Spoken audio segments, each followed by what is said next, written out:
Hey, everybody, welcome back to another episode of the Threadlings, a filmmaking production diary. I am Miguel Ortega, and this is Tran Ma. Hello, everyone.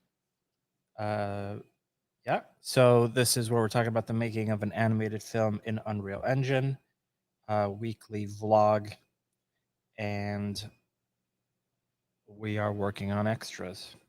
Yeah, so last week I built this guy and I want to build another one because this is actually pretty productive.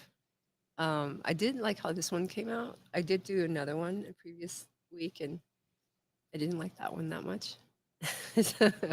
So we'll see what happens if I try to do another one. So it started out, for anyone new, as a ZBrush file like this, right? So I'm not going to use this one. But I just wanted to have it here for reference for scale. So I do have this guy as a scale, and it is life size, um, like in actual units in centimeters in Maya, because that is the scale we're using. So our characters are like little, supposed to be little guys, but the scale of them is not really that little. It just makes it easier to handle. Yep. So let's start out with another block out.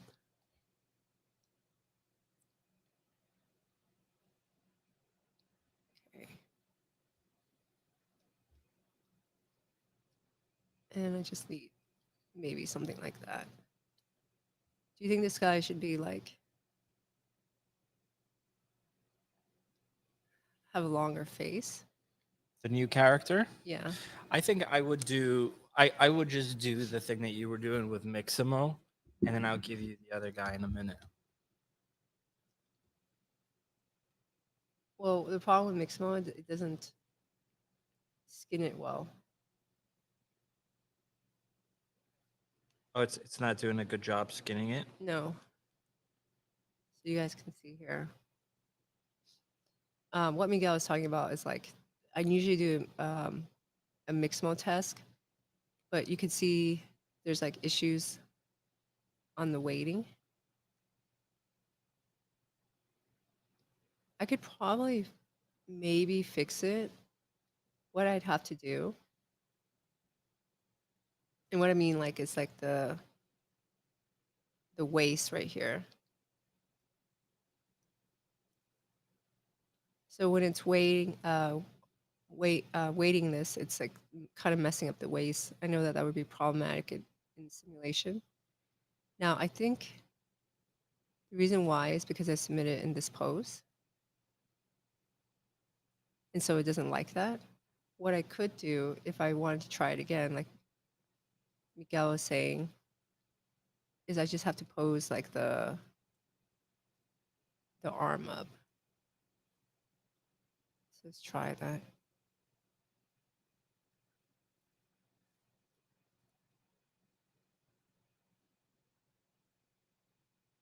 And How's then everybody doing? Let's see. We don't have a ton of people today. We have Ruben. What's going on? The same old gang. Netbug. What's going on? Ruben and don't kill my daydream. What's going on? that's a nice name. We won't kill your daydream here. I think if I pose it, like give it a T pose. Okay, so I'll just have to clean up that shoulder.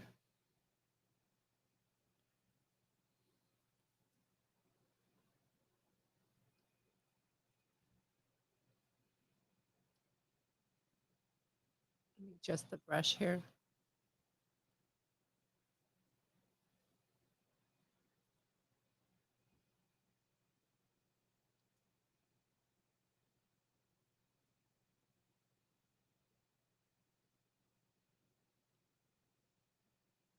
How was your week today? This week for us was pretty crazy week. Um, we've been doing a bunch of stuff, so it's been We're always very busy. yeah. Yeah, but I think this week was like one of the most consequential weeks of our life in a way. Okay, so let's give this guy a T pose instead of A pose. So like, I think T pose are like standard. Some pipelines want characters in the A pose, but I don't like A pose or T pose, especially for Marvelous, because the clothes don't really sit when your arms are like raised.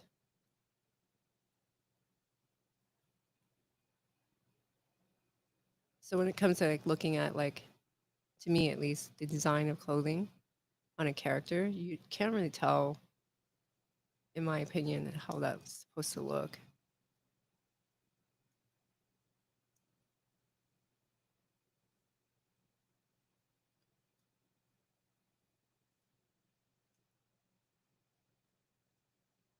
Okay, so let's send this guy out.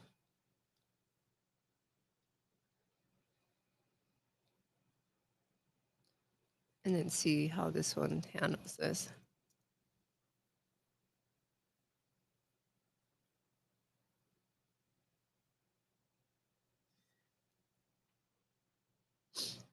Um, my first Friday night entertainment.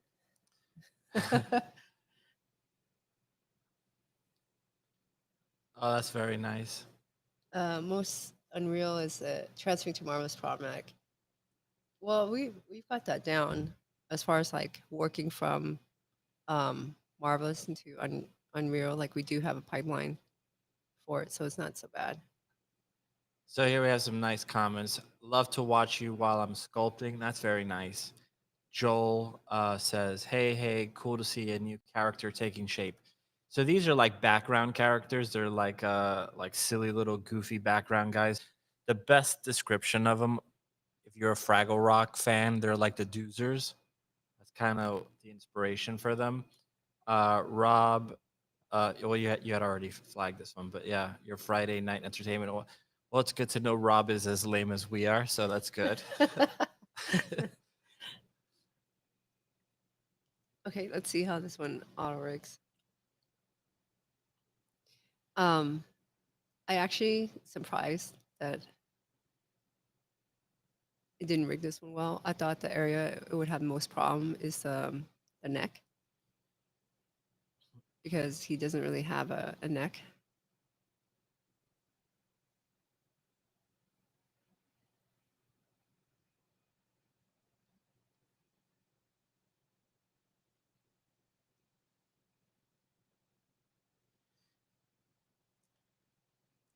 So did everybody watch the Menendez brothers show?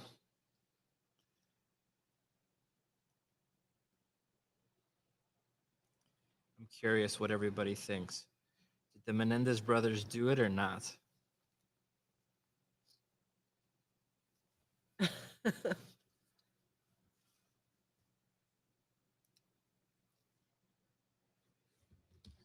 shall see.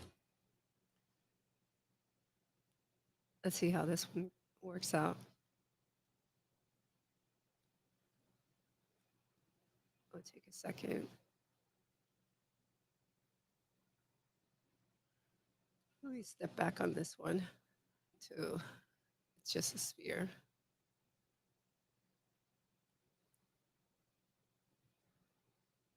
You know, this stuff feels like it takes forever when I'm on a stream. And then when I'm not on the stream, it feels like, oh, that's really fast. I just blinked, it was done. Yeah, that's how it is. Okay. Yeah, it doesn't like it's like this guy's too fat. Sorry. What to do and play it? Oh, I see that. It's just collapsing in there. Yeah. It's like your character is too fat. I'm sorry, your character's too fat.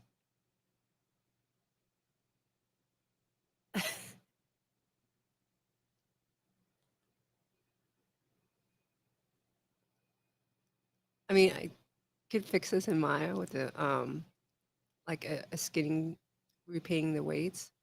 That usually takes me like a bit. And I don't want to do that during the stream. So I've had times where in Mixamo, it will do like stuff like this and it just repaint the weights. So this is actually worse.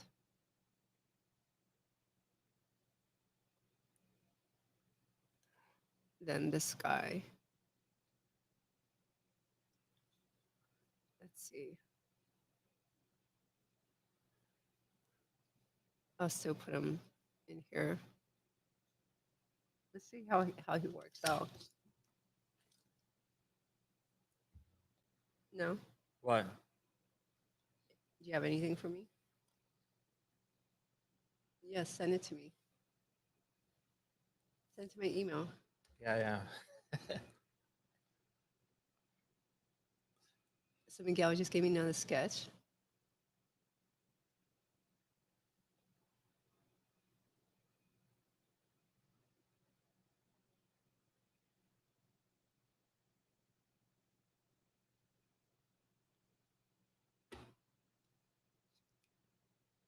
So let's wait for that to come in. It's a masterpiece. Well, I'll tell you what I like about the sketches. I just like knowing what I'm supposed to make, because the thing I hate the most is going, oh, it looks like this, and you're just talking in words. I'm like, I don't know, man. Just show me a picture. The thing is, this guy looks way cooler once you put the fabric. Like when I look at that, I'm like, what the hell is that thing? But once it's got the fabric sim on it, Did you send it to me? yeah. Once it has the fabric sim on it, it looks so cool. Yeah. So it came like this and like that. Yeah, show people because I don't think a lot of people maybe saw it last week. And then what I was trying to do, if just for anyone coming in, I was trying to put animation on it, but there's like some problems with the auto rig. Happy Threadling Day, says Sohi. Okay, so I got the sketch. I'm gonna show it to everyone. It's a masterpiece. Please, everybody, don't get too excited. It's so crappy. Okay, it's not Google. So give me 1 second. Ta-da! Okay, so this one's interesting. Okay, so my first thoughts on this is he's got clothes. So this guy's naked. Like I already thought about this. Like this dude is totally naked. I just want him to have a tall, pointy hat. Yeah, but this guy has clothes. He's got a coat. He's got buttons, and he's got a hat. So this is gonna be a full Marvelous character, even the skin, and underneath he wouldn't be. Maybe what I could do is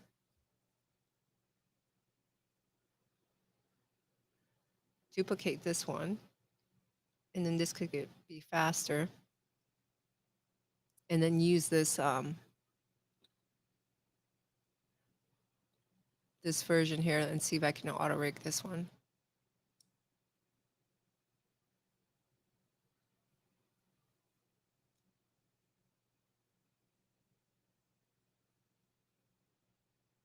So he'll be skinnier.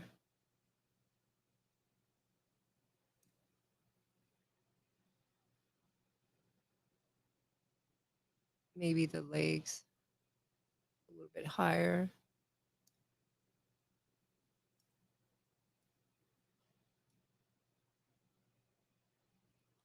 I actually really like getting David, the gnome vibe. Let me see what. getting these concepts. Yeah. You know, I've wanted to collect gnomes my entire life, and like in my mom's garden back in Miami, I've been wanting to put gnomes in the backyard. She thinks they're so horrible. And that makes me want to put them even more and just like hide them all over and never tell her where I put them. David and Gnome, isn't that the show? It's the guy. It's the guy. It's like the quintessential garden gnome. But I remember when I was a kid, there used to be like a gnome show, and I actually really enjoyed it. This guy. look like. He looks just like Oh, you're not sharing your screen. yeah. I could share it. Let me share it. But I remember really liking that show as a kid. And I just totally have not remembered it until now, until it was brought up, which is cool. Like these guys. You know, they are like again quintessential gnomes, which are kind of cool because they're supposed to be little guys. I think that's kind of why I like the pointy hats, is they feel like they're like little garden animals or critters or whatever. Not animals, I guess the same shit, but you know what I mean, like little garden dudes. Um, even like over the garden wall, they have the pointy hat, and I've always loved that pointy hat. If you guys haven't seen that show, I actually recommend it. It's it's not perfect, but I think it's really cool. Like Okay. I have like a love and complainingness for it. The show here, let me pull it up. Like the art direction could not be more amazing. It really is incredible, and the concept, once you find out what is actually going on, is so freaking awesome. But I wish they had the courage to go all the way with it, as dark as it should have gone. But it's really cool. I really like the show. The music is amazing. The character designs are amazing. I love this kid with the red pointy hat. So yeah, big Yeah. time recommend. Art direction is incredible on that one. But so is the music. Yeah. Music is amazing too.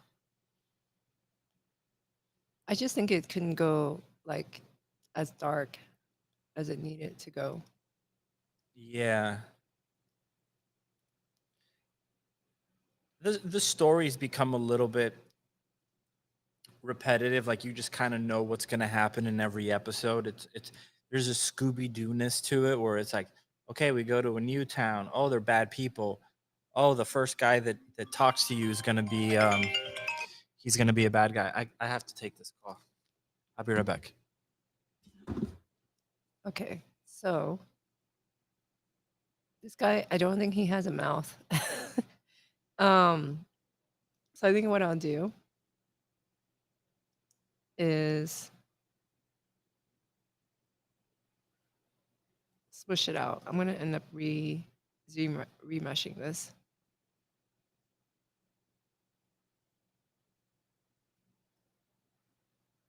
Now, Miguel likes these characters to not have necks, but they do need to have a neck of some source for like just to function. So I'll come in here. He's also got the same kind of mask eyes. Um, I don't know if he's thinking they're like eyeballs. But I'm gonna say in this case they, because this guy doesn't have eyeballs. He just he's like this. I'm gonna say he wants to do the same thing, which is just a hole in the head.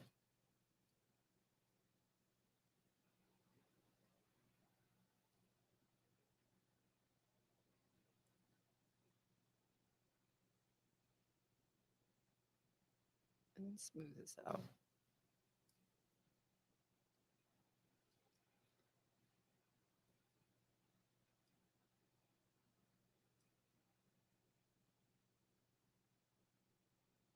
You know, let's step this back. I'm gonna smooth it out.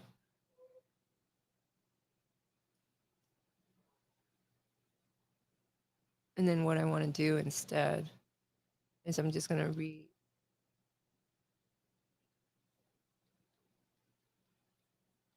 just give him a blank face. And then just re-dye mesh the features with like separate shapes.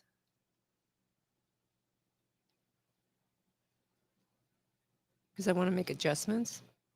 And I feel like if I make adjustments on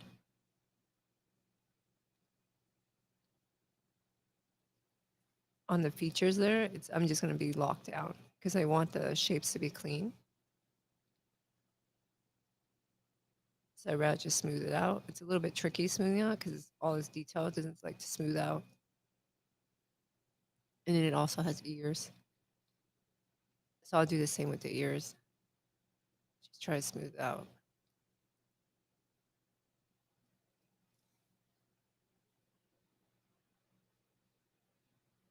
Let's see. Hey everyone. Hey Bobby. We are doing very good. I'm actually I got sick this week. So I'm recovering. So my voice sounds kind of weird. It's because I'm recovering.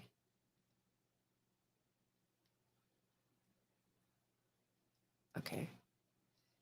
You know, part of me just wants to chop this head off because it looks really jacked up. I think I'll do that.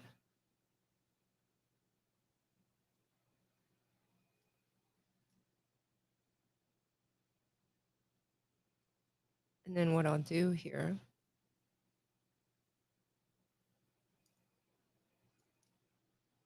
is give it some neck. Actually, before I do that,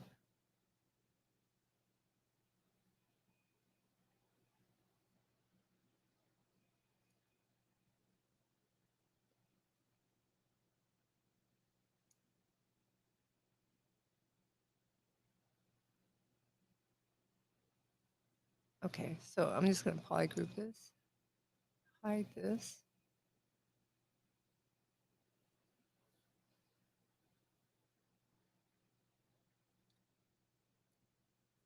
Delete higher, delete hidden.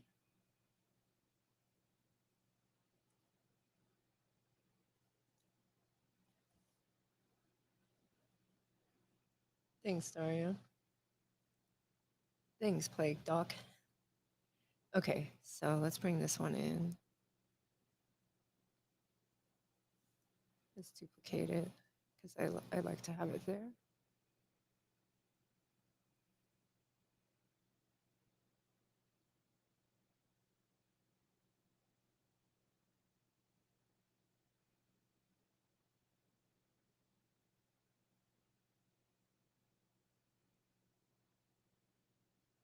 Let's duplicate this.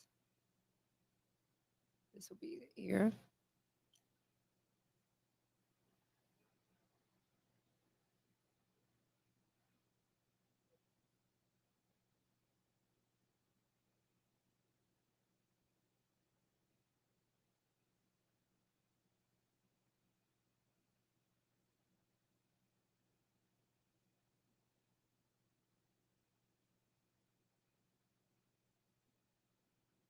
Okay.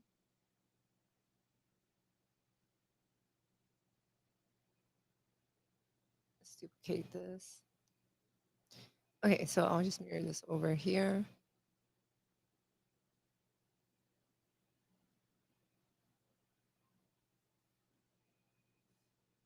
This will be the nose.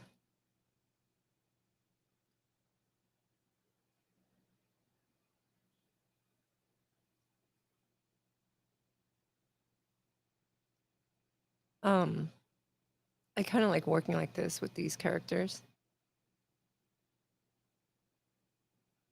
because I get this clean shape.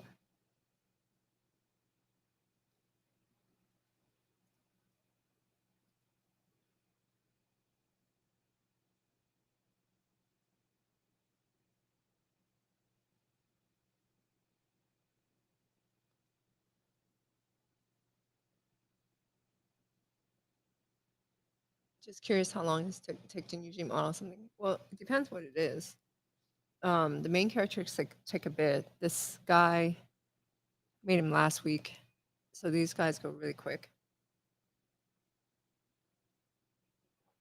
It also depends, like these guys can be quick because their topology is going to be dirtier, right? And they'll just be like auto rig. So all those technical things come into consideration. And since this one is like a background character, it's not done as like carefully. Let's hide these. And then I'm going to smooth this.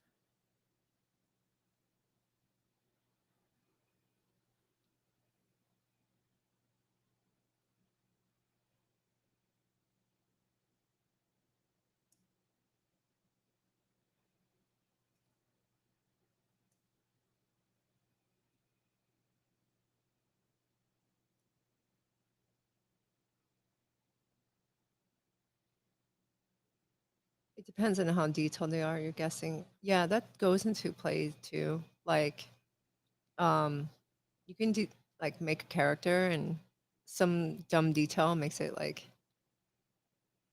just more difficult to make. Or it just causes more like issues and like rigging. Okay, let's live boolean this.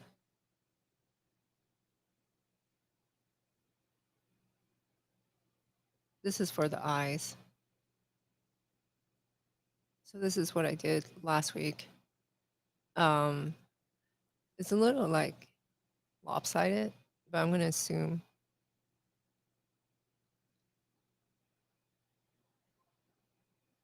Let's just cut through it. Okay, and then let's produce the boolean.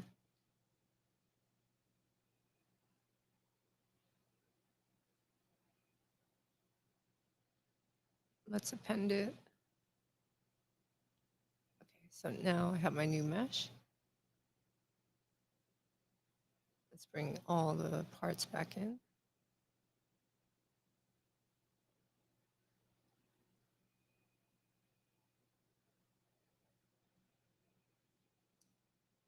I don't know where this body is.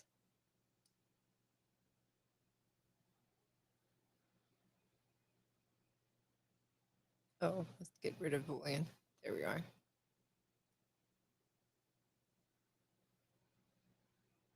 Okay, let's delete this.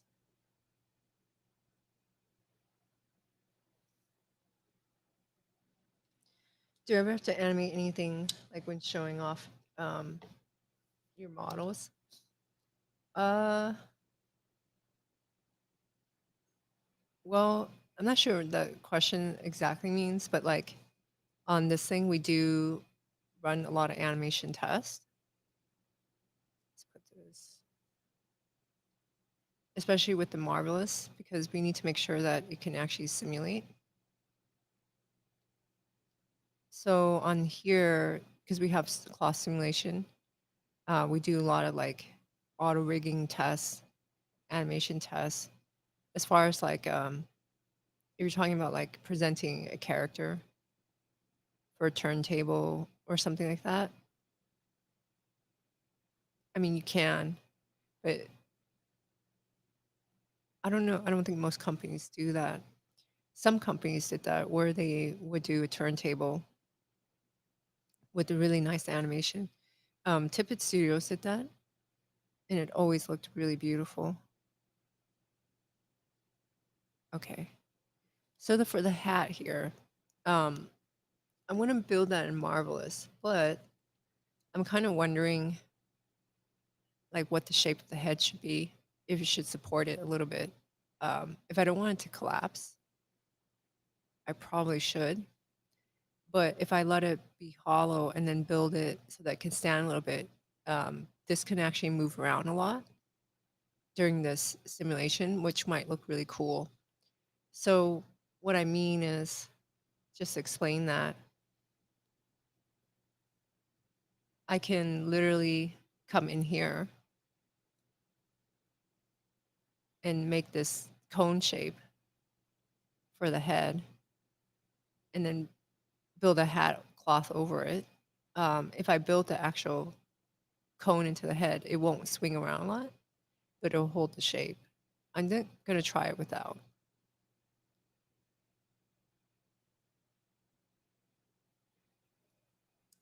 Okay, I don't have mirroring on.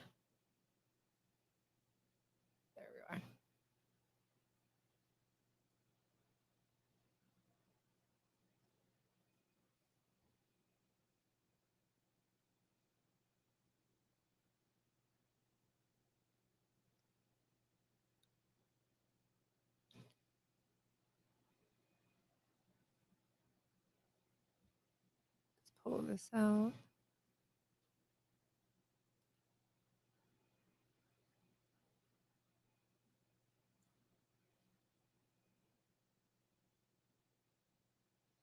And here we have something like this, where it looks like the form is a little pillowy, but I can keep it really simple and then let Marvelous do its thing.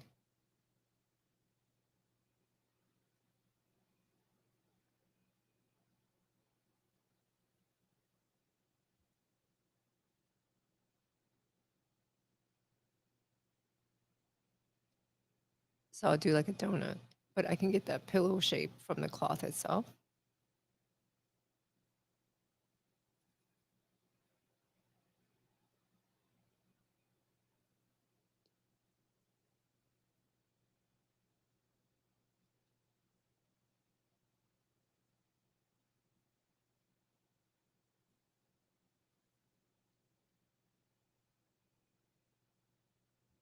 And I also forgot to have mirroring on, which I thought I had it on.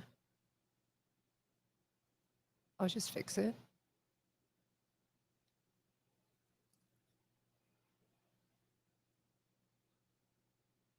Let's delete hidden,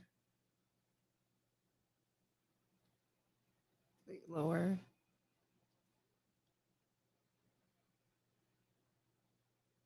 Okay.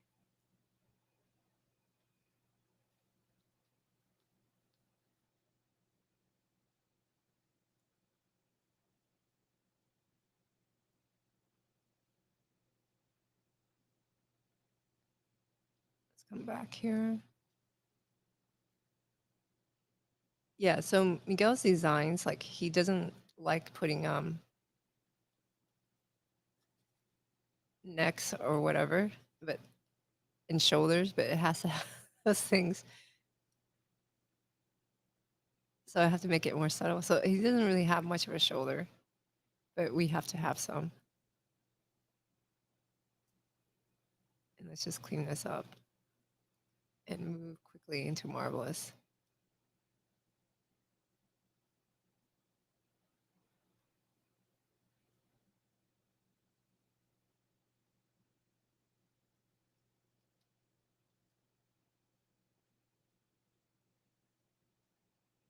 And I just want to clean up like these, I don't know what you call these, like love handles.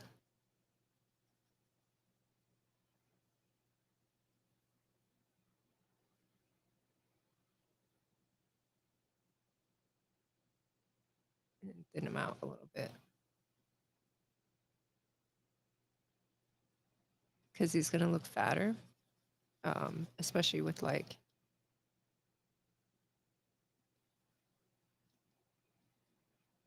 all that stuff. And I don't know if he is like a butt character. So the other guy was like really plump.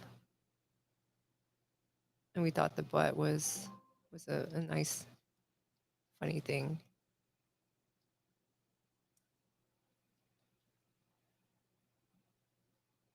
And let's shave away these corners. So because they feel kind of blocky.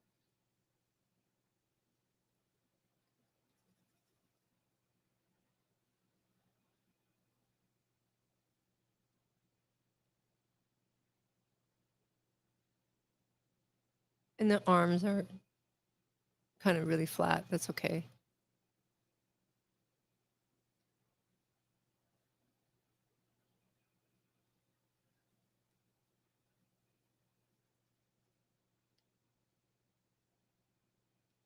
Okay. He's still really like wobbly.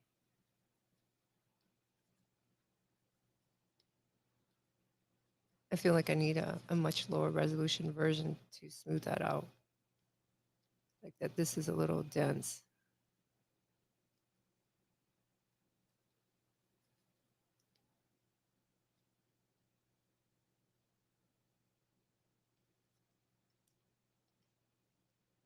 All right, let's look at this proportionally. Should his head be a little bit bigger? Let's do this. I'm going to merge down. So you already have the little nose in place. Yeah.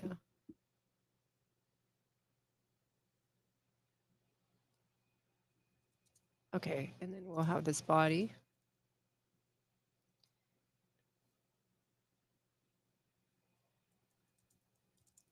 And let's make the head a little bit bigger. I think it looks a little bit cuter.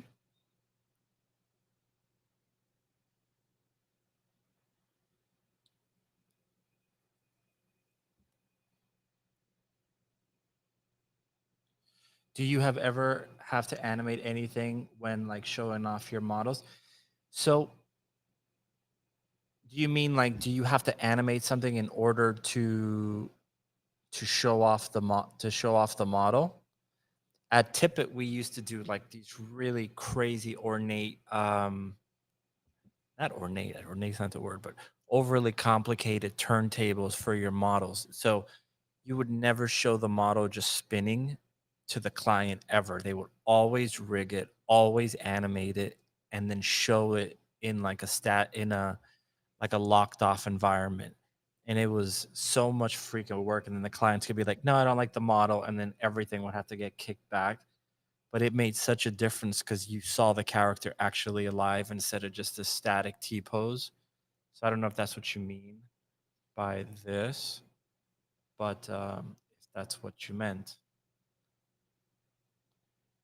Yeah. It's funny, I gave like a somewhat similar answer.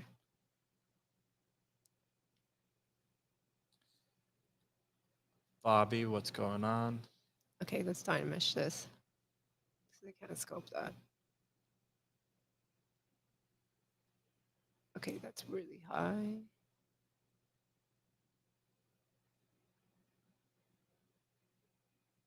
That's still pretty high.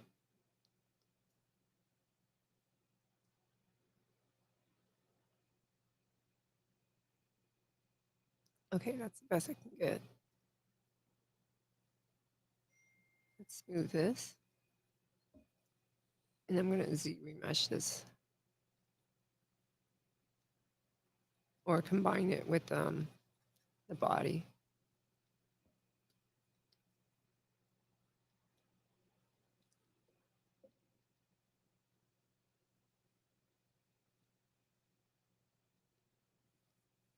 Okay. This little guy is going to be funny looking. And then let's dynamesh this. Oops, what?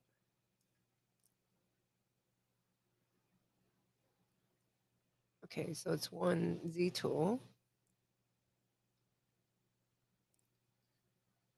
Let's save this because I don't want it to disappear.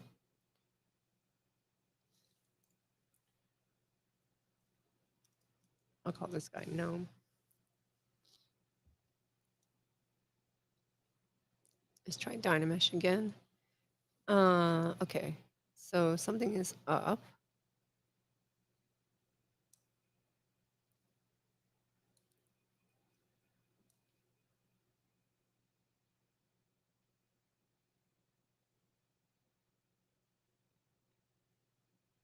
Okay, that fixed it just by making sure it has a Z group or a poly group, which is kind of weird.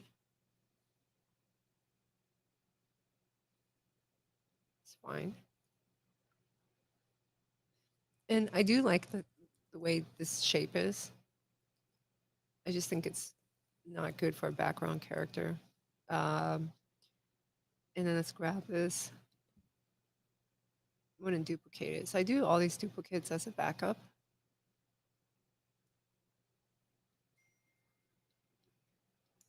And what I wanted to do was kind of merge this over. And I realized why it's so weird because I had a mask by polygroups on. Do you think this guy has eyeballs? I think they should just be like black spheres. Because the miner doesn't have any eyes. He doesn't have any eye. The other guy doesn't have eyeballs.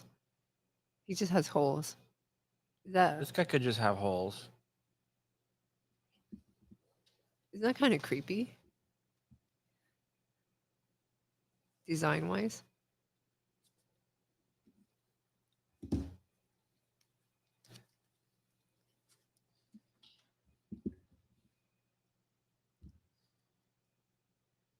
Okay. Let's fill this in.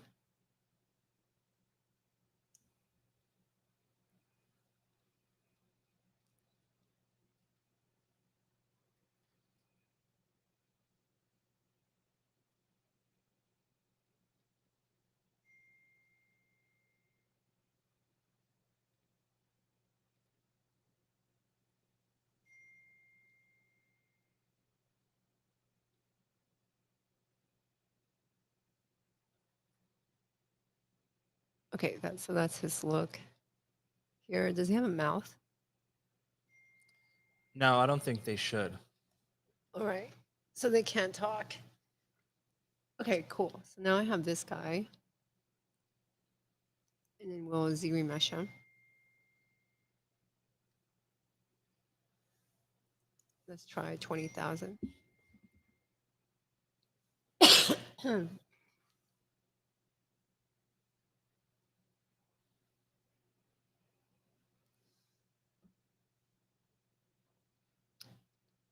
Which makes me have this guy, which is not bad. I wonder though if the ear is a little weird. I really like the way I really like the way his nose is, is looking there. I think that's Pretty funny. my phone going off in the background.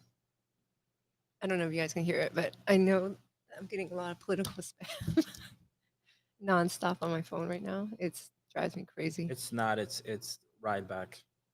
Okay.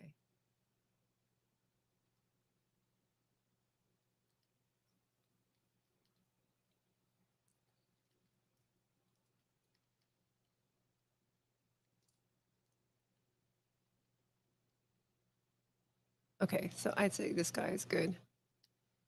And what I want to do here on this lower version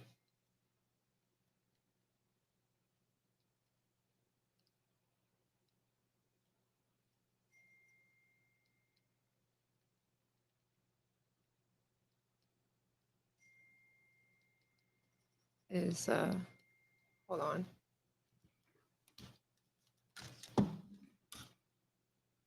So you think you're gonna put a butt on this guy? Well, Tran stepped out for 1 second, but I leave you guys with his butt.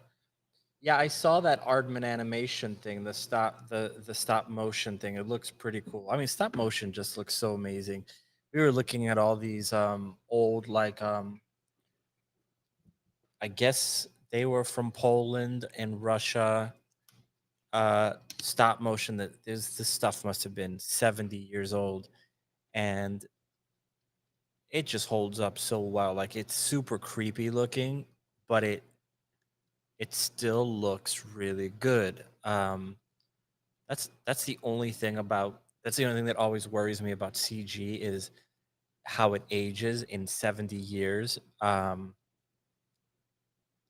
It just doesn't age the same way. Like stop motion just freaking looks incredible. Like even all its imperfections just make it look better. Okay, so this one. Any plans to collaborate with Aardman? I would love to. We are both huge Wallace and Gromit fans. I used to have those movies when they first came out on like VHS. I think I had them. So I love the Wrong Trousers and all of those early shorts that they did were so freaking amazing. The one where they go to the moon. I don't remember the name, but the penguin one was always one that I adored. That movie too that came out years ago with the were rabbit. I love that one. I don't know if you guys ever saw it. It was a good movie, and I don't remember if it did well. They didn't do that well. Their movies don't do that amazing. I think Chicken Run did really well, and then they did Flushed Away, which they did like in CG to look like their stop motion. That didn't do so well. And then they did the pirate one, and that didn't do well.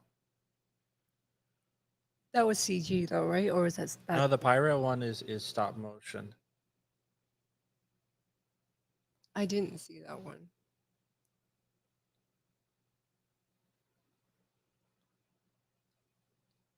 Okay.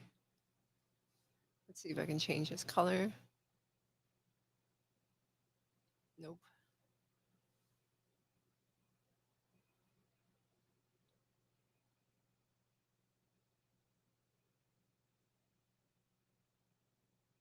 I guess this is broken in this version.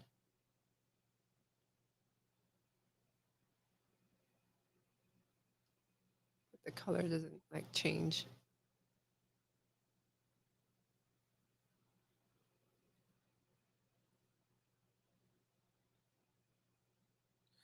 Have I seen Island of Dogs, Isle of Dogs? Yeah, I liked it. I liked it, but Fantastic Mr. Fox, I adore that movie. I think Fantastic Mr. Fox is one of my favorite animated films of all time. Isle of Dogs I thought was cool, but man, I just loved Fantastic Mr. Fox so much, and I know you shouldn't compare one to the other, but since it's the same director, I like adore Fantastic Mr. Fox. I would love to have all those toys for that movie, which there's none. Um, I just love it. Yeah, It's, that one's it's pretty cool. so good. George Clooney. That's George Clooney at his best. He's so good. Uh, the art direction is so good.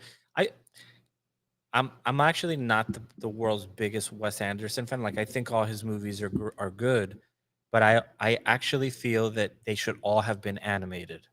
I think I would just like his movies more if he just went to animation from the get-go because I think he makes live action animated films anyway. They're basically cartoons.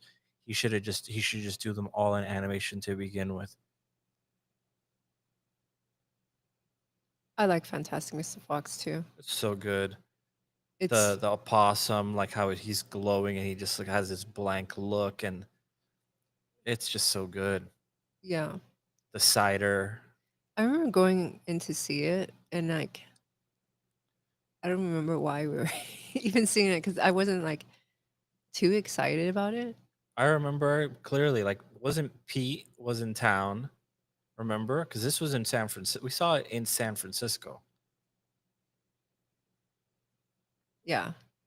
But it So was just like we were just like watching something just because it was there. we were just completely had like zero expectations for this movie, like none.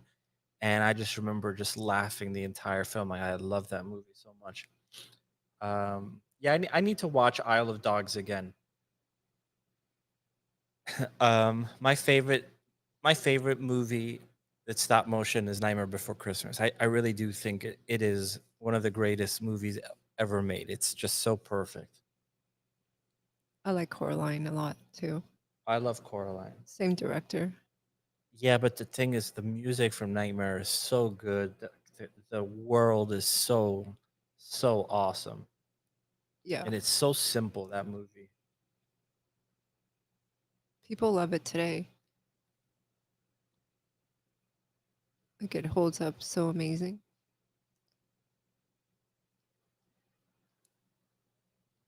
All right, so I'm trying to cut the head in half. So what I'm trying to do is cover this guy in cloth. I am thinking like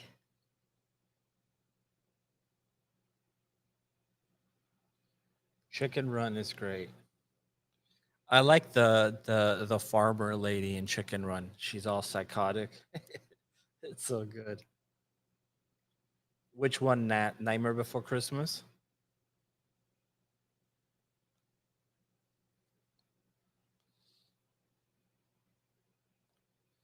Coraline, I think, is the most beautiful stop motion animated film ever made. But I'll tell you the thing that I love about Nightmare Before Christmas more than Coraline is I think Leica's one of the best, right? Thank the Lord for Leica. But I think their movies are getting so freaking perfect that it loses the rawness of stop motion. It starts looking kind of like CG because it's so perfect. And when you look at Nightmare Before Christmas, you really feel that human touch on everything. Everything really feels Yeah, much more raw. you can see the fingerprints too, right? Yeah, it's not perfect, but I think that that's what makes it so amazing. And I love that. I love all the Rudolph the Red-Nosed Reindeer movies. All of those shit, what's the name of that?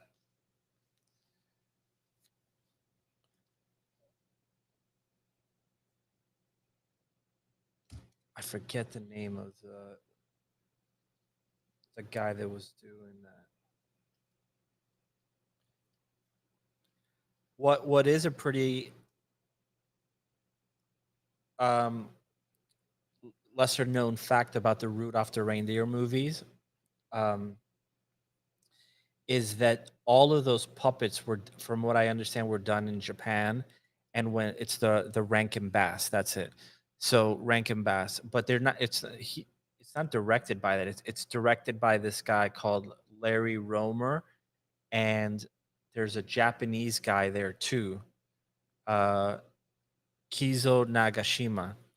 And when you look at those puppets, because I was watching a movie about the restoration of the Santa Claus puppet that was found, um, it's all made out of really crude materials, and when they, like, moved the arm or whatever, they took off the arm or they took off the head, something like that. Inside, it's filled with Japanese newspapers from the 1960s. So it's pretty amazing. Like, they are all made in Japan, or they were made by Japanese artists. Let me see, I'm reading about it. Da, da, da, da. So for those who don't know what I'm doing here is drawing these lines, which will then create fabric patterns for me.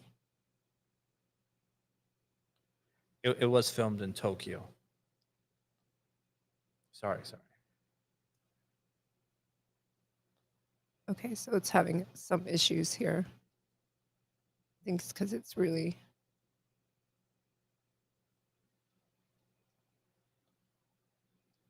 squished in size.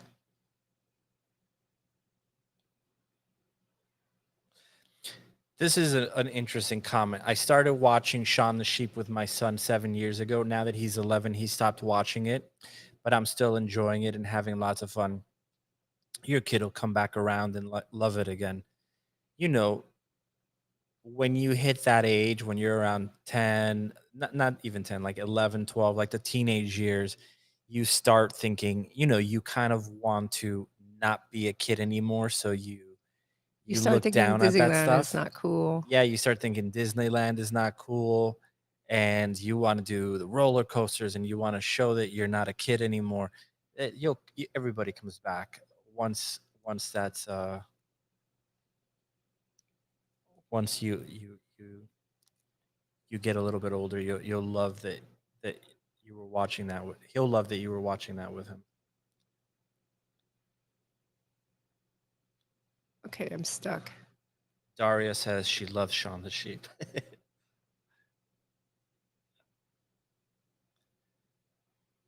I think watching those kind of movies with your kid is super important. I think that stuff's awesome. Back when we were kids, we used to watch those. We had all those movies on VHS, like all the Disney movies, and we just watched those things nonstop.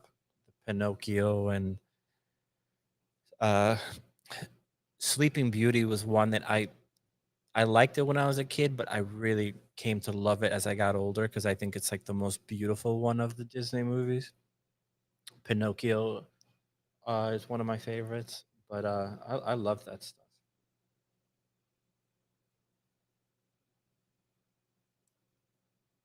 I'm trying to figure out what to do how to break up the face.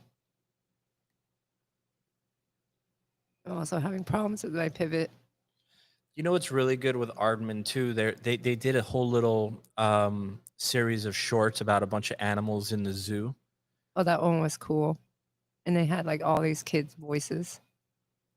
Some of them were kid voices, some of them were not. Like the puma, I remember, was like they actually hired a real Brazilian guy to do the voice, and he has a like a Portuguese accent, which is so funny.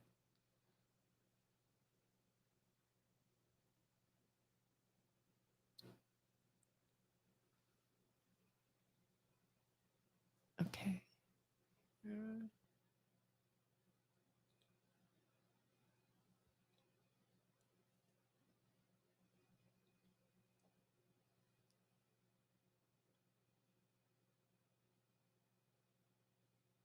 All right, I'm just going to cut it here.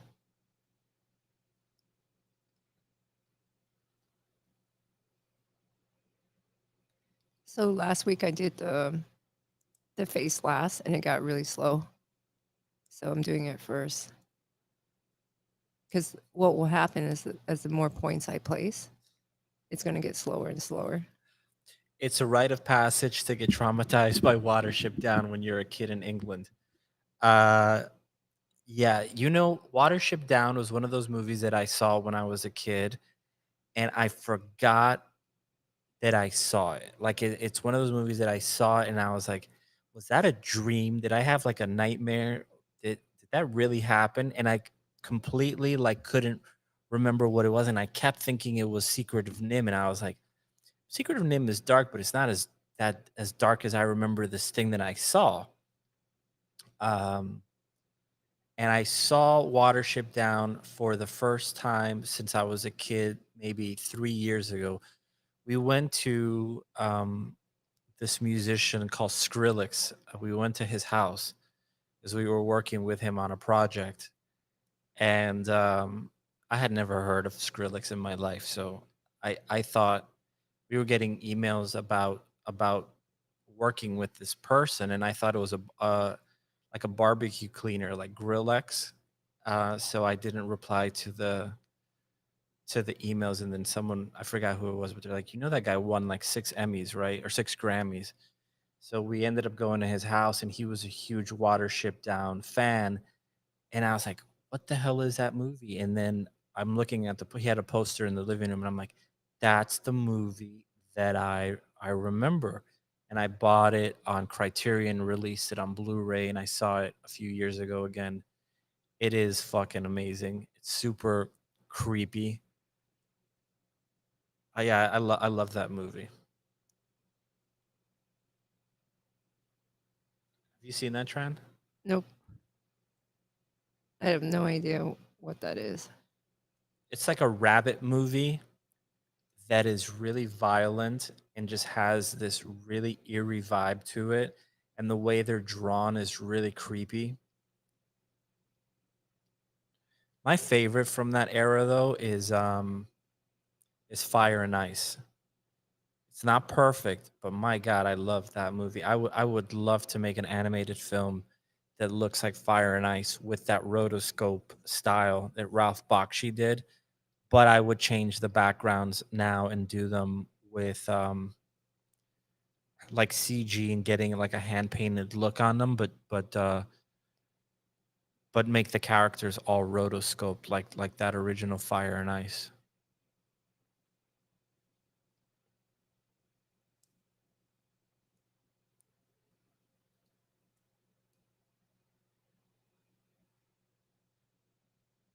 Okay.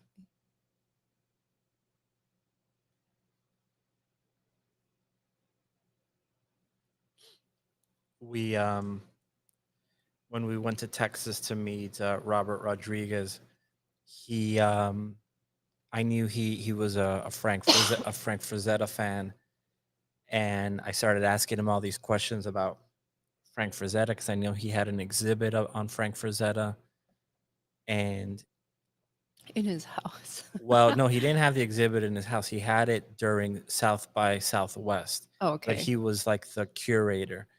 And then he saw how like excited I was asking him all this Frank Frazetta stuff, and he's like, "Why don't you come to our house the next day?" And we were leaving the next day, and we're like, hell yeah, we're gonna go to Robert Rodriguez's house, and he has the original Fire and Ice poster in his freaking living room, like the original painting by Frank Frazetta, amongst many other Frank Frazetta paintings.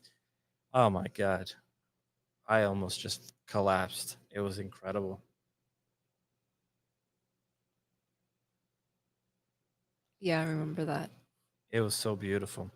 I never understood why it was considered a kids movie. It's set a few minutes from where I used to live. Oh, really? That's based on a real location?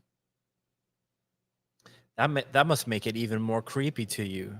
The fact that Watership Down is based on a place that you actually know. You know, all that all that stuff in England, like all those locations in England, just feel like they're right out of a fairy tale. It's just such a beautiful place. Yeah.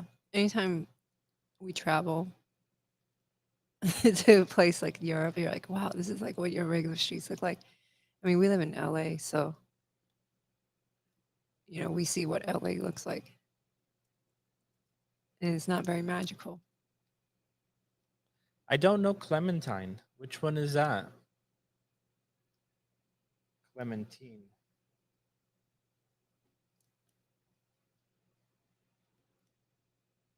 Let's see here.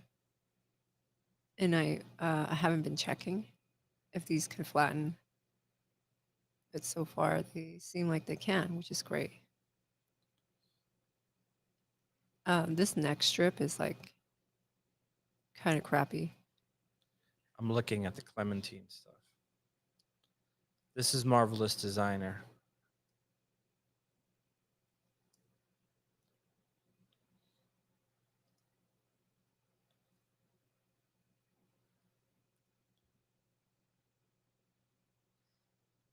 Yeah, so I'm building a character in Marvel Designer for those who are just joining.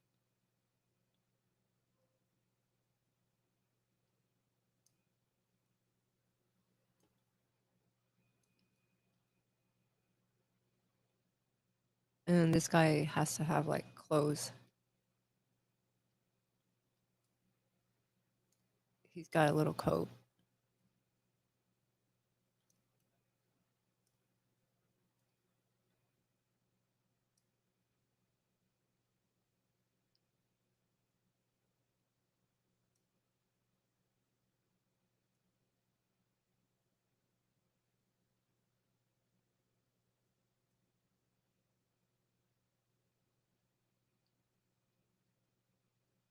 And let me adjust these points.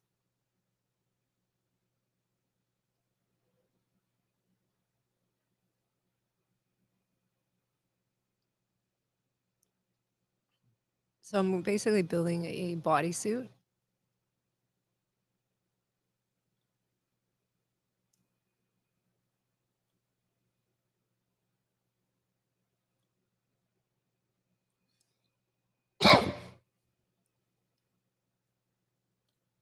As if it was made of covered in fabric. Yola del Rey. That's a cool name. Um, so those are like the seam lines for the fabric, yeah.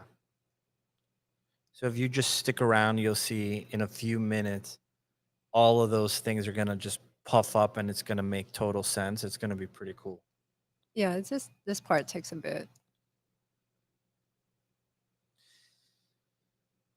Yeah, I was looking at that the French animated TV series. I was looking at some of the images of it. The What French TV series? Clementine, Clementine. You know, when we went to France for the first time, we went to like, all the typical crap, the Notre Dame and the museums and everything. But the thing that I was not expecting at all was the comic book culture in France. Like I did not know that you guys in France, I don't know if you're from France, but that the French had such incredible freaking comic books. Like my God, there was like a whole block, not a whole block, a whole street, went on for blocks and blocks. It just had a comic book store after another one, and they were massive stores, and all of them were packed with just the most beautiful comic books I've ever seen. And every time we go to France, Tran is my witness. The only thing I buy is a bunch of comic books that I don't know how to read.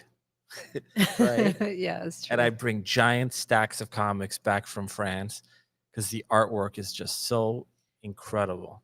You know, the other thing too, like there's a lot of adventure type stories, Yeah. and you don't see that many like classic adventures. Like they feel like I wouldn't say exactly, but they feel like they could be Indiana Jones type stories. Um, and I just don't feel like we have that a lot anymore. No, our stuff is all superhero stuff, and their stuff all feels like Jules Verne adventure stuff, which is the stuff that's in their, it's their culture. It's Yeah. they are the Jules Verne people. And don't dislike superhero movies, but I just feel like there's nothing else except that. Because that was like the only thing that's making money for a long time. Yeah. And so all we had was superhero movies.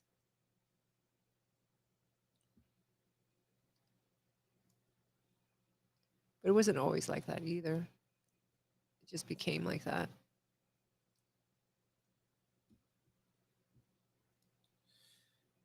Yeah. Yeah, look, I love superhero stuff. Um I don't love superhero movies as much as I love superhero comic books. Okay, so now it's starting to get slow.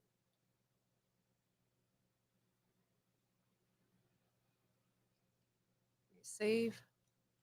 So I'm almost done drawing these lines.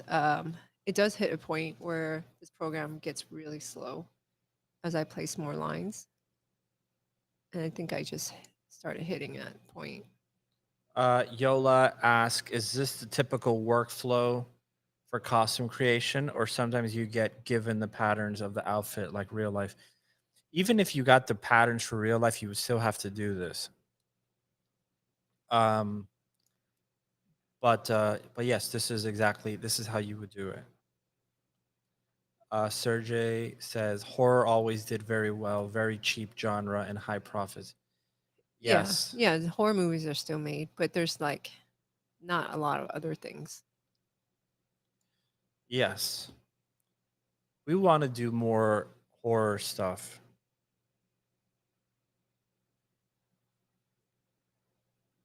Ew.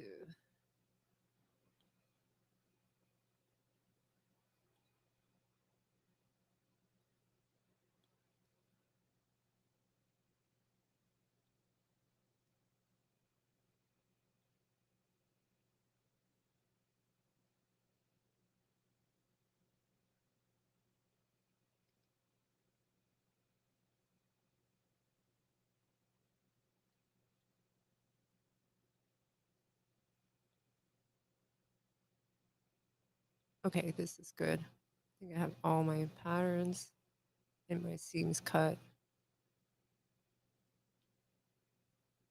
Let's save. And I'm going to generate the shapes now. So we'll go into flatten mode.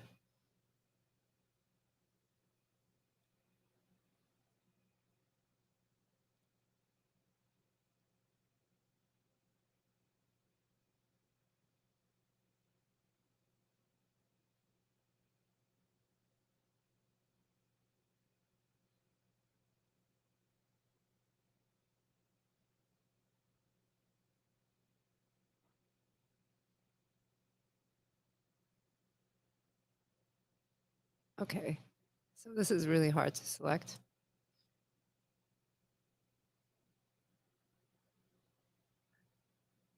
I feel like this needs to be improved. because sometimes it takes me a really long time to just highlight this shit. Do you notice a decline in quality of horror movies in recent years, or was the audience just get too used to all the tropes? I don't think there's a decline in quality when you go to international horror. I think it's the American stuff um, that is not as good. But I think, when I see movies like The Witch, I think, that's already a few years ago, but I'm like, wow, that to me is one of my favorite horror movies of all time. I've seen a lot of good stuff like The Killing of a Sacred Deer. It doesn't technically fall under like traditional horror, but I love that movie also.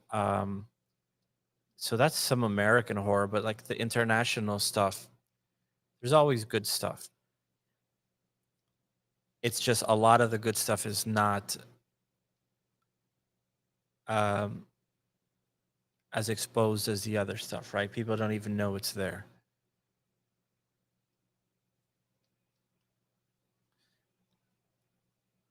I saw a movie. I'm not saying that this movie was great, but I did enjoy it. It was kind of fucked up horror film. Um, Bone Tomahawk. No, I actually thought it was really good. So it was like a lower budget horror film, really cool. That's not that old. I saw this revenge movie that I thought was so kick ass. I think it might literally just be called Revenge.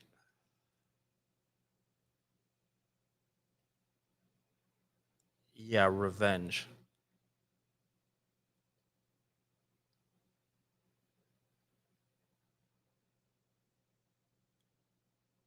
Okay, I so don't know if that's a horror. To me, revenge movies are horror films, but I really like that one.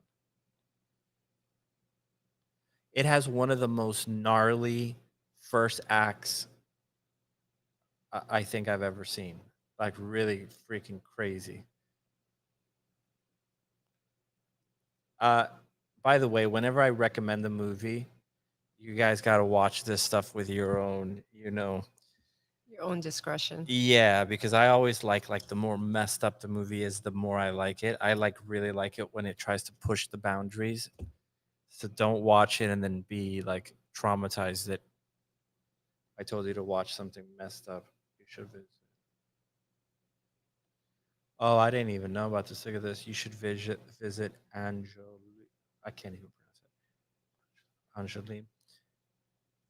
Oh, I'd love to. What part of France is that? So the thing that I saw was right in Paris. It was right next to the Notre Dame. So if you're staring at the Notre Dame, on the right hand side is the little bridge. Cross that bridge and keep going down that street, and that was all comics. And then when we went to Annecy last year, I found a few comic book stores there. Remember, Trent? We raided that stuff. Yeah, it was pretty cool. Yeah. Yeah, Bobby has it right. Love me the bone tomahawk, especially the gore. I'm not a gore guy, but the gore in Bone Tomahawk was especially awesome. So I'm you're not. totally right. I'm usually not into gore either. I usually hate that.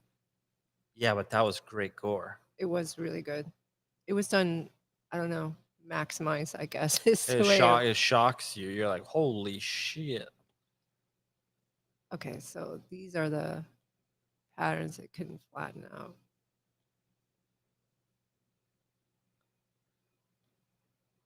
Let's see if it could do it. Okay, it failed. So why did this fail? Maybe I need to draw the line here.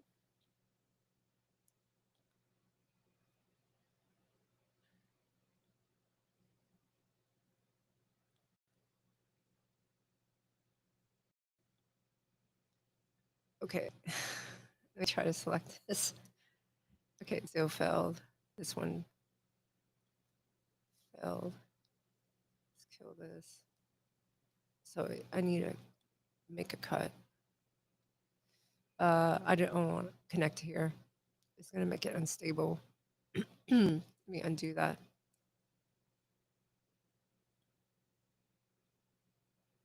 Let's cut here.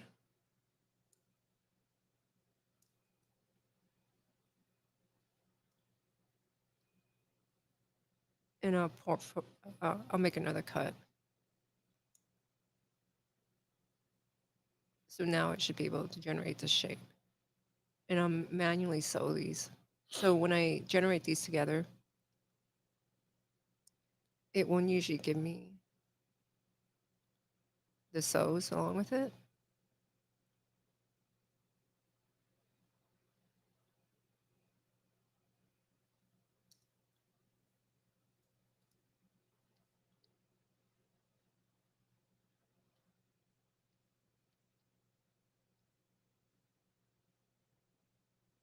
Okay, so this will be my ear.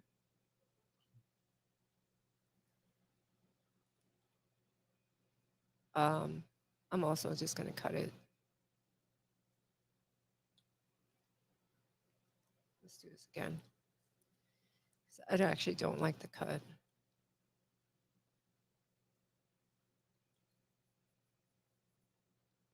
So I'm trying to delete it.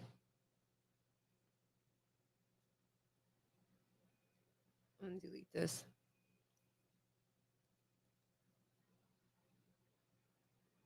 And I'm going to do cut like this way because this is not a good cut.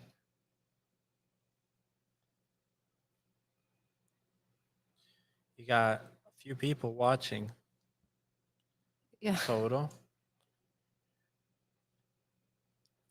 You know, whenever we're just talking nonsense, we get the most like response from the viewers. Whenever we get into like really nerdy stuff, like really technical, no one cares. But whenever we talk about comics or movies, everyone interacts. Yeah. This shape here is problematic. I'm going to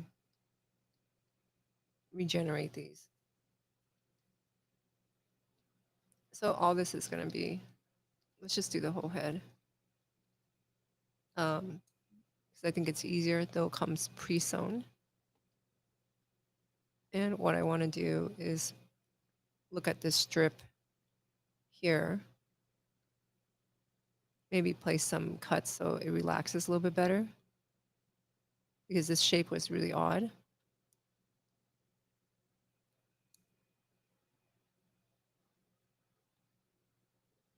And I just want to cut it up.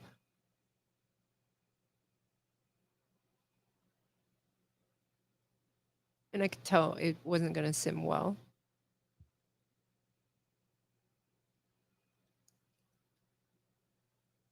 That would be, I think, better. This is still going to be a weird shape. And I accidentally made this one. Let's delete it. It's taking a sec because it's really heavy now. And it gets heavier as I add more lines. And let's just try to select these again.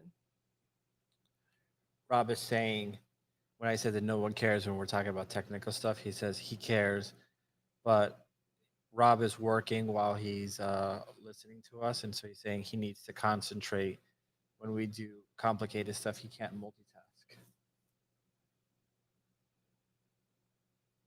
Makes sense. Yeah, when I'm working, I like to have like light things. You know, that's I think the greatest thing about working in CG is that you could watch movies while you're working, you could listen to music, you could do anything. You could watch a TV show. I love that so much. Yeah, It, most studios are totally fine with that. it makes life so good. But the moment you start writing, like when you're doing screenplays or whatever, I cannot have anything. I can't even have like music playing. It has to be total silence, which is so interesting, right? It's like a completely different part of the brain. Yeah. Well, because you need to like really think. Yeah, but you're thinking hard when you're doing the CG stuff, but somehow it requires less brain power in a way. even though this is so much more complicated technically. I think it depends. If I was doing this for the first time, then You probably wouldn't. Yeah, you're right. I wouldn't be able to think. That's basically what it is when you're writing something, you're almost like writing for the first time all over again because you're figuring out new problems. Whereas with CG, once you know how to UV, you know how to UV.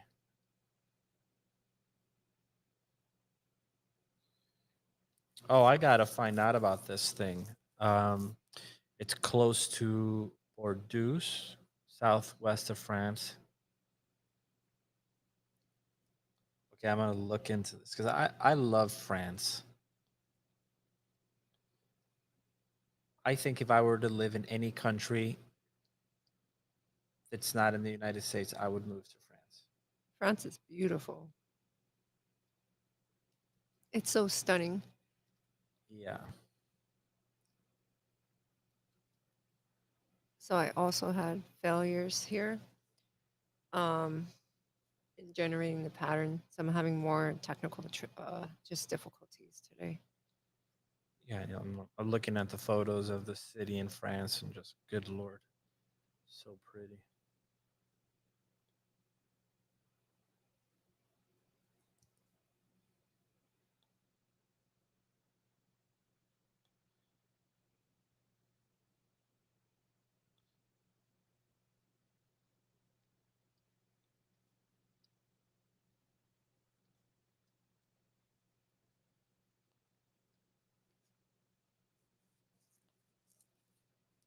So what it is they have the International Comic Festival.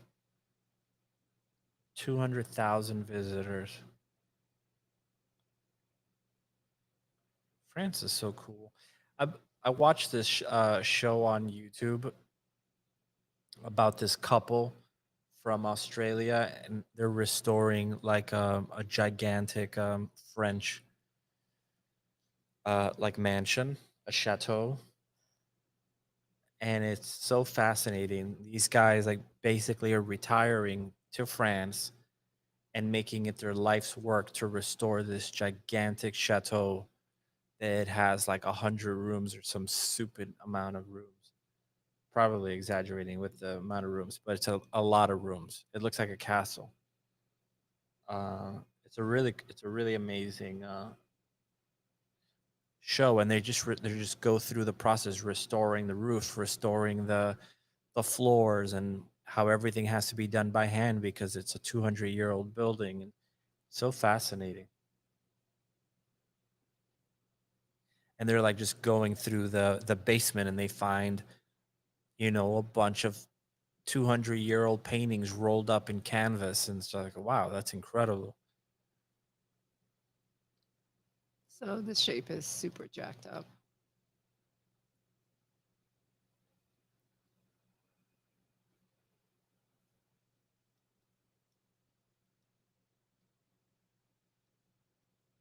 I need to clean this up. I'm actually getting frustrated.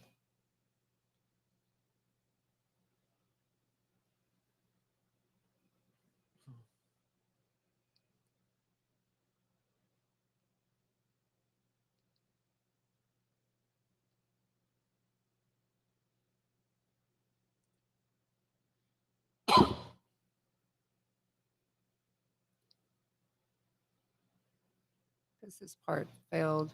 Um, and it sucks.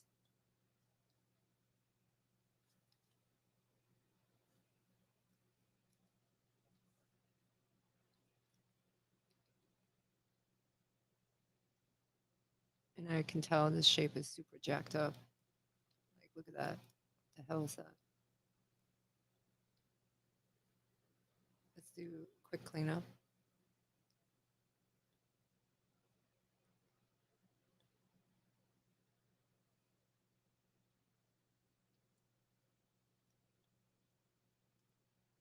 So the one downside when it generates these shapes is it produces like a lot of points.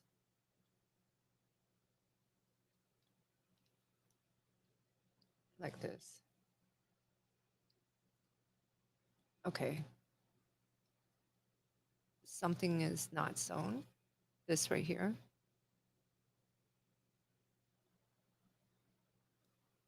So these will just fall. So what I have to do is get out of this tool. I'm so glad to be out of that tool.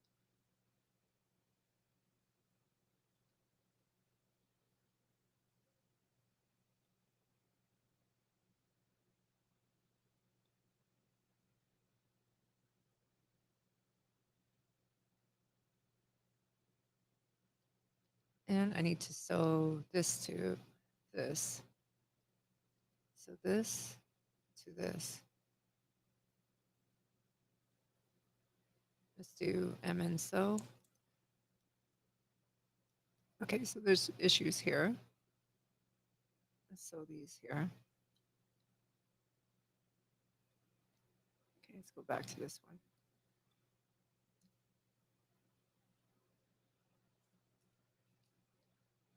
This looks okay.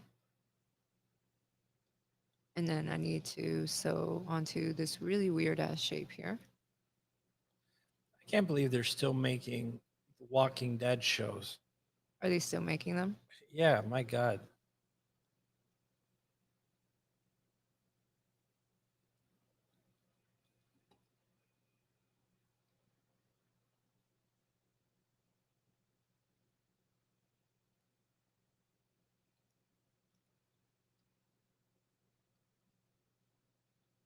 So I'm placing all these additional points here.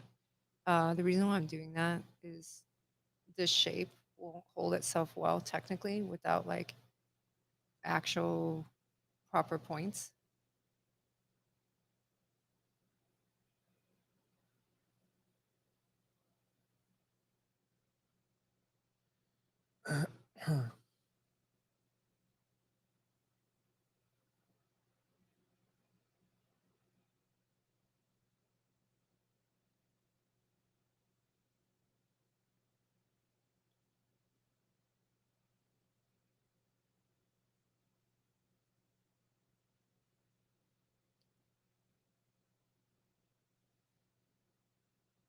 So we'll do a quick cleanup and clean that up here.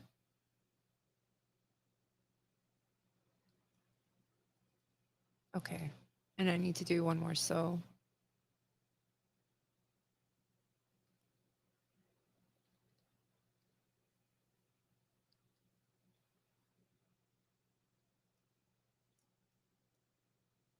All right, so I noticed this is super jacked up here.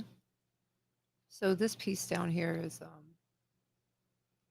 really messed up.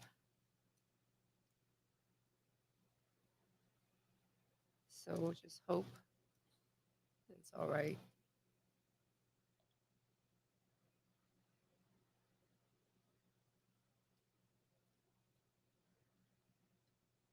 They're not even the same width. Like,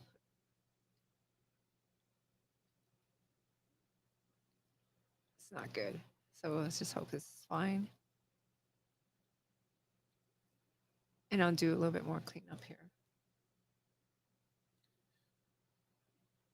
Movie recommendations.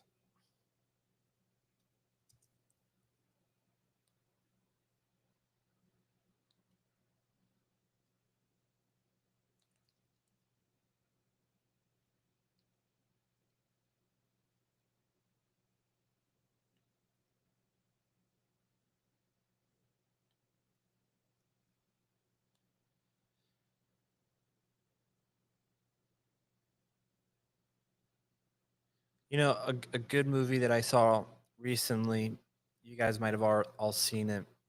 It's called Good Time with what's his face?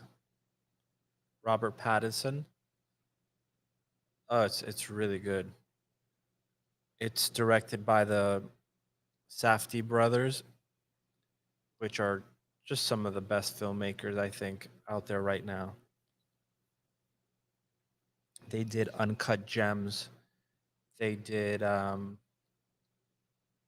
Heaven Knows What, which is pretty crazy movie. Heaven Knows What is a movie where the directors met a drug addict that was living on the street, and she started telling them her life story, and they started telling her, "Why don't you write a script and we'll pay you for it?" Now, she's a drug addict, so they didn't trust her. They're not going to give her a bunch of money and say like, "Okay, be back with 90-page script in a month," right? They know they're not going to get anything. So they said, "We'll pay you per page." Right? This lady goes off, and every couple of days or weeks, I don't know the details, she comes back with a new page. They give her money, she disappears, she comes back, I have a new page. Boom, and it's just about her life story, right? Her life. And it's just really demented, and it's really fucked up, and it's really like a real take on what it is to be a drug addict in New York. And It's very raw, right? oh, it's so raw. I mean, it's not just raw because it's based on a true story. They were like, you know what? Why don't you just play the main character? It's about you anyway. So you're perfect for the role. It's about you. And she is a drug addict. And they cast this real woman who was a real drug addict who wrote the story based on her life as she was a drug addict. So this isn't like, oh, I've recovered and 20 years later I wrote a movie about how I was a drug addict. No, Oh it's shit! All this came apart. it's pretty awesome. It's super dark, it's super demented. It's not a feel good movie at all, but it's also done by these two guys. It's called Heaven Knows What. That's really good. And Uncut Gems is another one. All the same directors. So Uncut Gems, Heaven Knows What, and Good Time. These directors do one thing better than anybody in the world, and it's the anxiety that they bring to their movies. You will be so stressed out watching these freaking movies. The whole time you're just going to be like, oh my God, just finish already because you're so stressed out. Uncut Gems being the pinnacle of that. But yeah, highly recommend those three. I would actually watch them in that order. I'd watch Heaven Knows What, because that's one of their earlier films. Good Time, and then Uncut Gems, which is one of their latest ones. That's actually in the order that they made it, and it's a good progression.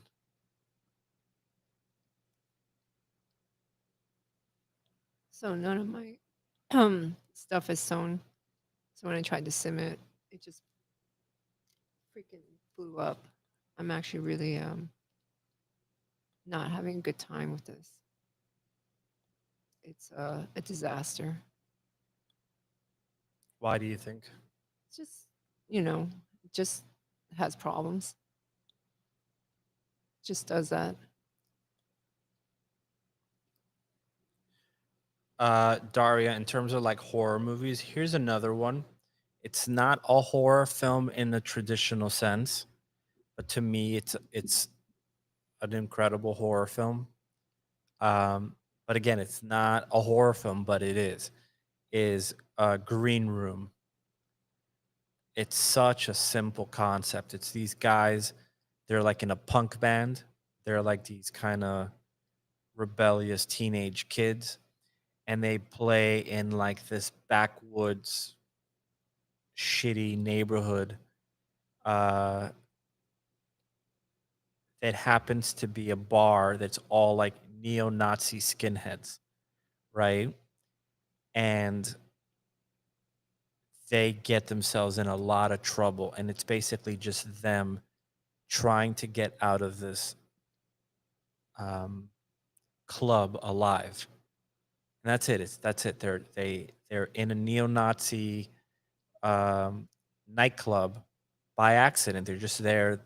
They're playing in a band, and the band the club just is ran by a bunch of neo Nazis, like skinheads. They don't realize They don't that. realize it, and then they start kind of pissing them off intentionally because they don't like them, because they're neo-Nazis. They're just trying to piss them off, and they don't like them back either. But then they stumble into something that is inescapable, and it's incredible. So that's a really good horror film. That's all done by this same director who did this movie called Blue Ruin. Um, really good. So again, these are not traditional horror movies, but I think they're better because they're based off of stuff that could really happen. So yeah, I remember when we used to be like I used to be in a band when I was a teenager, and we played at this one club one time, and one of the bands that was playing with us was a bunch of skinheads, and the energy was kind of like Green Room. It was really nasty. Like they were super violent. I mean, those skinheads are like really miserable people. And one of the guys got into a fight with Rodrigo and everything. It was kind of crazy.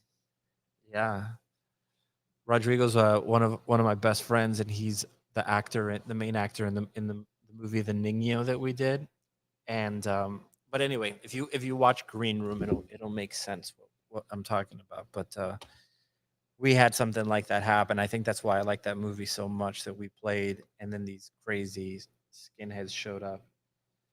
Yeah, so I'm gonna put my recommendations here.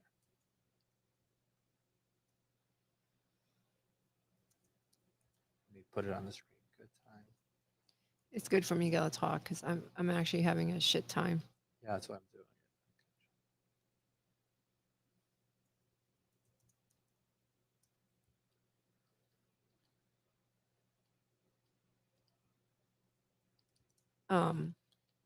None of these came sewn, so I have to sew it, and it's kind of complicated. And I think normally at this point, if I wasn't streaming, I would just do it all over again.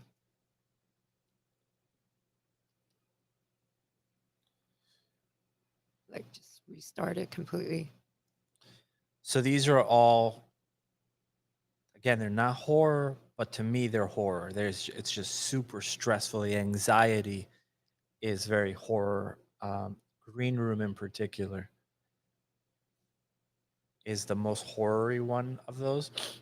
Heaven Knows What is the drug dealer, the drug addict one. Good Time is Robert Pattinson in his best role ever. And then Uncut Gems is the best Adam Sandler movie ever. It's really good. We were watching that, and Tran was like, I hate this movie because it's so anxiety inducing. It's so stressful. But I love it. Yeah. Patrick Stewart crushes in Green Room. He crushes. He's so good that you don't realize it's Patrick Stewart because he just plays the neo-Nazi so good. It's really incredible.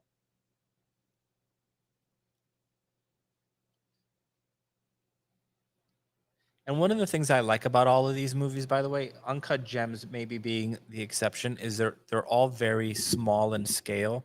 They're very much like character pieces, uh, lower budget, but they look amazing. They don't look crappy, but they're just smaller in scale.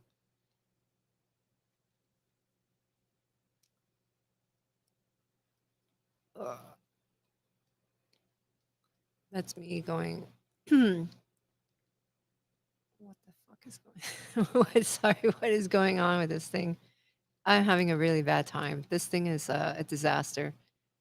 Nothing is sewn. Initiative auto sewn all this stuff. And I'm doing it manually. And again, I would just redo this. Daria says, I couldn't finish Good Time because it was hard to watch. Usually movies like these take me a couple of tries to finish. Yeah, but that's why I love that. I love those movies. You know, when you're doing like an art piece, the ultimate goal is, of course, to try to make people feel something, right? When you look at a painting and you go, wow, I feel something. So when you watch a movie, and like when Daria says that if it like affected her so much that she needs to see it in like pieces, that's really powerful. I mean, think about it. This is all pretend. The fact that it's affecting anybody in that way, that's the ultimate goal. Um, I think the filmmaker would have a heart attack if you told him you watched it days apart. But I get it. They're super stressful. That one movie I saw, Martyrs, I had to watch it across 2 days because I watched it in one go. That's a French one.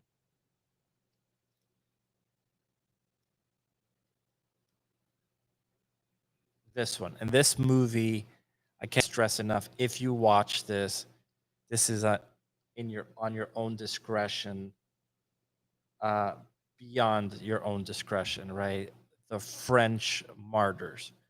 This thing is just demented.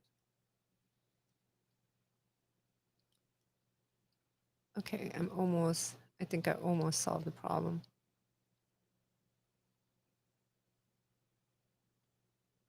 I'm trying to figure out how this is supposed to be sewn.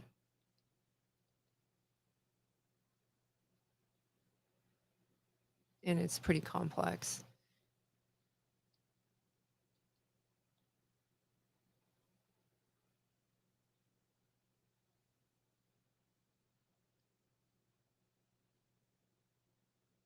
Because I have to track my edges.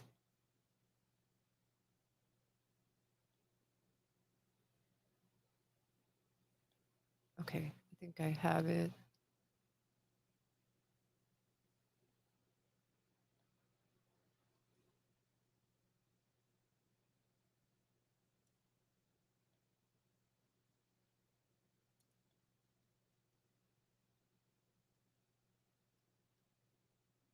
All right, let's save.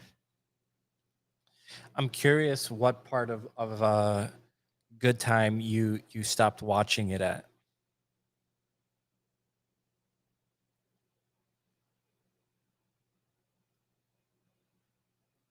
So the brother in Good Time, not Robert Pattinson, but the other one, that's one of the directors.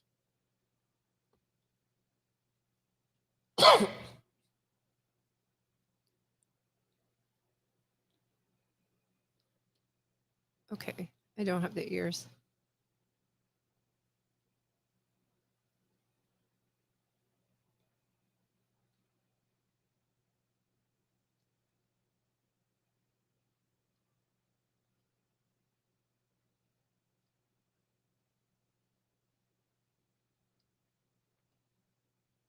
I forget that Green Room starring Anton Yelchin. What a bummer. That guy was so amazing.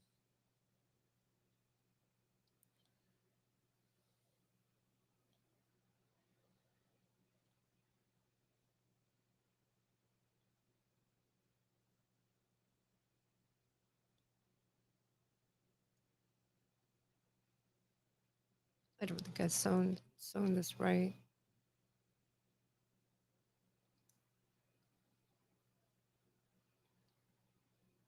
Nope.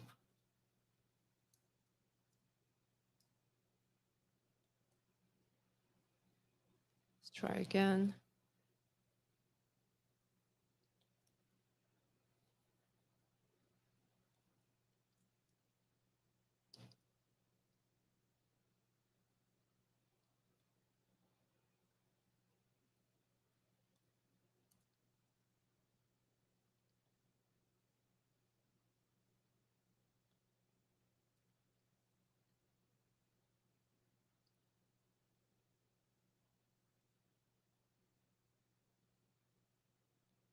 Okay. Let's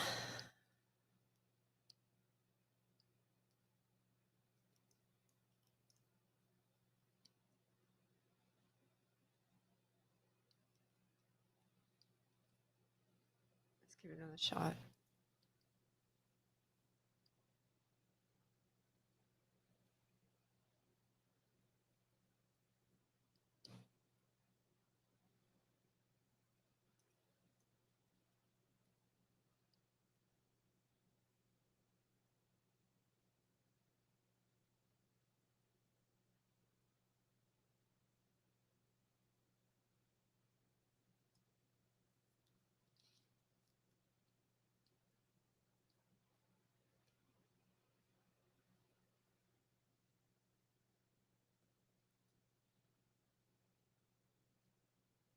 I think the more I try, the more I'm just screwing it up. I'm just trying to make something that didn't work. I'm just trying to repair it, and that's why it's like this. Oh yeah, you gotta watch that whole thing. It gets yeah. I think you what you probably did is just by feeling that you could kind of get a vibe of the type of movie that it is. And if you just want to relax, that movie is not a relaxing thing. None of those movies are relaxing.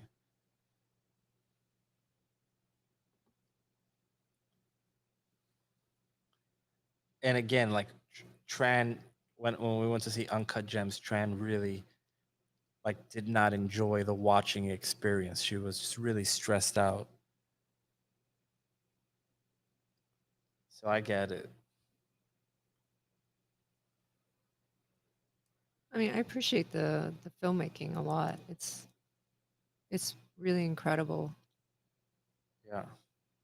No, I know you do. But what I'm saying is like if you're not in the mood, like if you're really stressed out already and you're like, "Oh, I just want to relax and watch something to chill out," and you watch that freaking thing, you'll have a heart attack.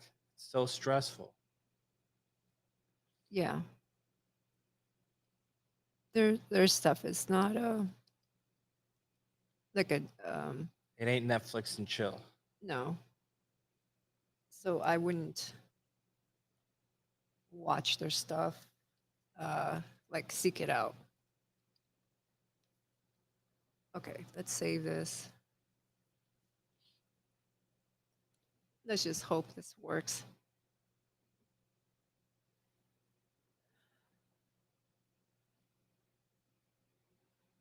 I will say this is like this session has been like a keyboard flip where you just want to flip your keyboard like it's all broken. Uh, okay, so I have messed up so's here, maybe? No. It's jittering, which means it's unstable. So something is wrong here. This is missing.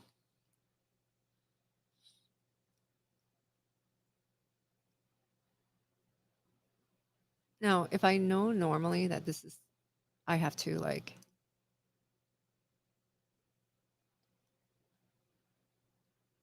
had to manually sew it, I would have cut it differently to make it easier. This here, I'm not sure what's going on.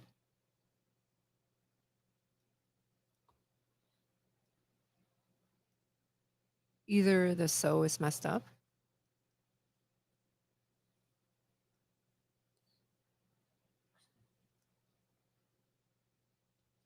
The sew is messed up. So there's some kind of overlap.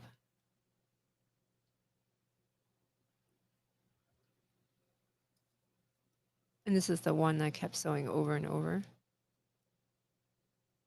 It could also just be the shape is screwed up because it's all wobbly here.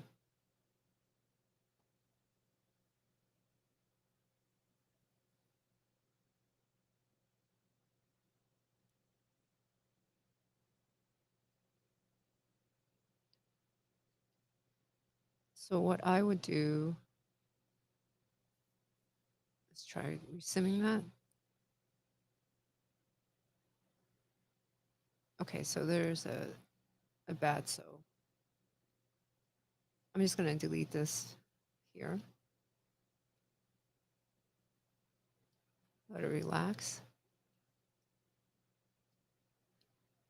And sew this like for the 50th time.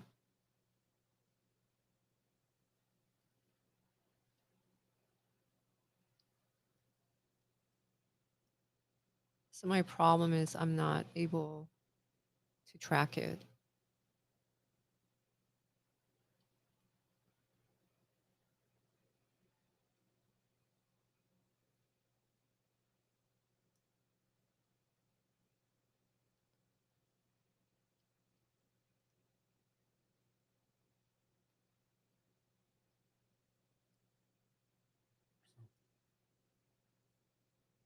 Because there's so many pieces. It looks clean now.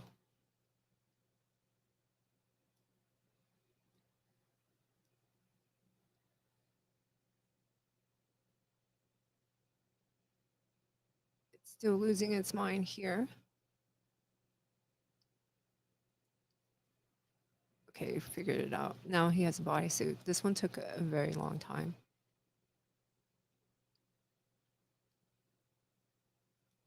Today because of problems.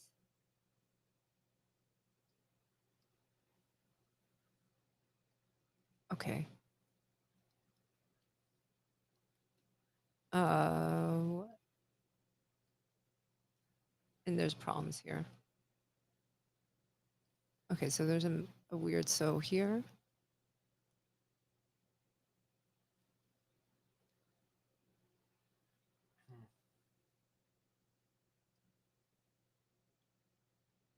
So this should fix it. I don't know. Let's see. There we are. The heels have a little split. Yeah, so this is not right either.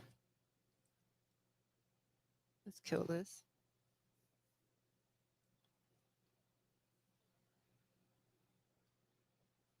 Let's submit. All right.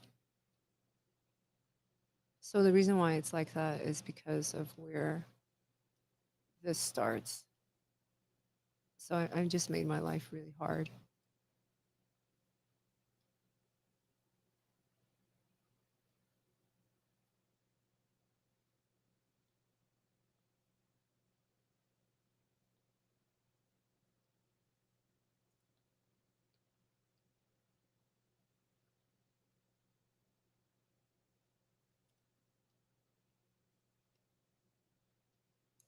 Okay, let's do it again. And it's because my seams are not lined up.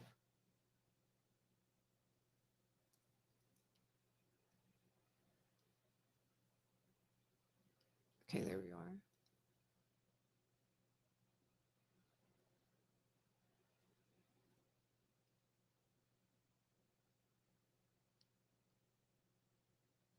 Let's save this. All right, finally. Well, I guess he's gonna just be naked because all I have is a bodysuit. I wasn't gonna puff up everything. The plan was probably the head and the legs. And then what I was gonna do was put a shirt over him. I'll probably do these. So let's just see how this looks. Just because I feel like I need to do this step just for satisfaction. By the way, it's 2:05. Yeah. I'm just gonna puff this up.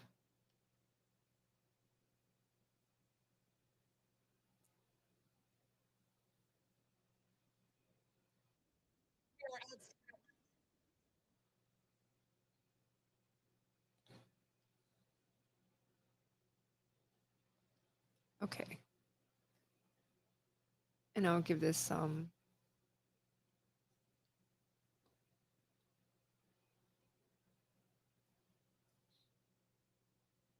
pressure.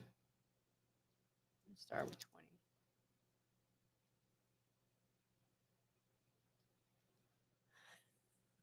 All right, so that's how he looks.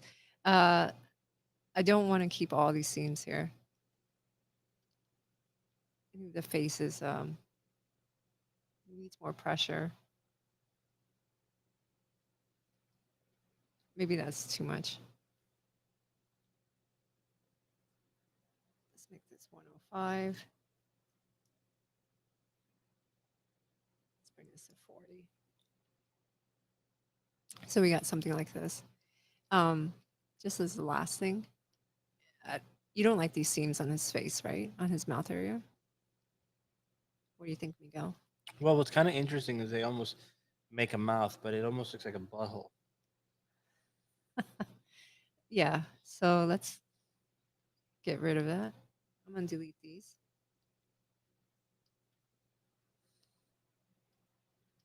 And remove link to editing. mirror this back over. And I'll edit these seams.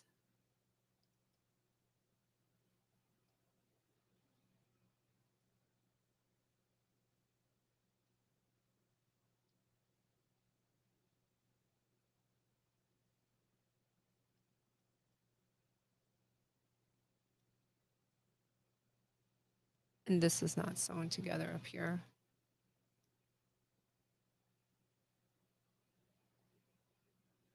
Or something happened to the nose here. I love his nose.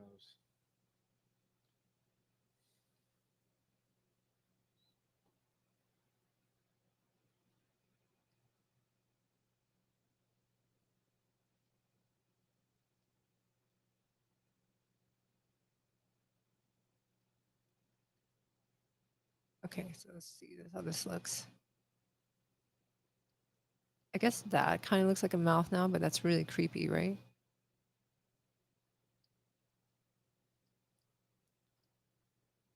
What part is creepy? This right here. Yeah, because from certain angles, it just looks like a big mouth, right? Yeah. So I would fix that.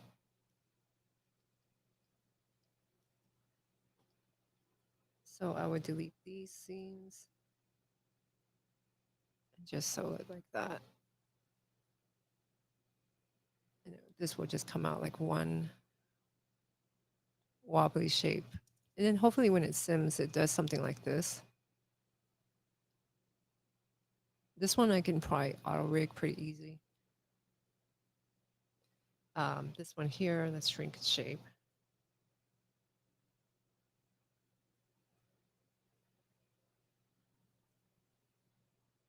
And let's bloat it up more.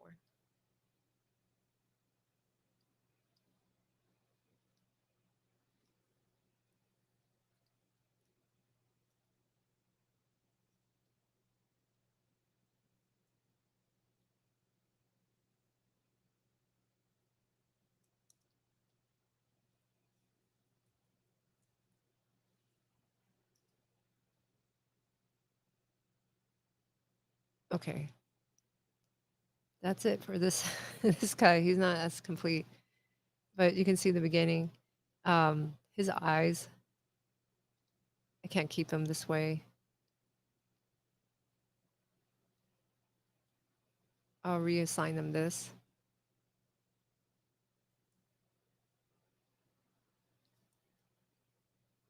And maybe these sides don't like have that puffy, like so that they're clean sockets in the inside. But here we are. So far. So I need to make the shirt and then the hat. But he's all right. He's okay. What do you think? I think he looks exactly like what these guys are supposed to look like. They're supposed to look like kind of weird little, creepy little bastards. I think if he has the, we really need the top hat on him, the little pointy hat to really see his personality. Yeah, I agree. But it looks pretty cool. I probably would add more lines on his feet, not his feet, on his legs. Here. Yeah, like I like those wrinkles you have there. I probably would just push that more. Well, what I would probably do here is I'll come up here. Let's do quick cleanup.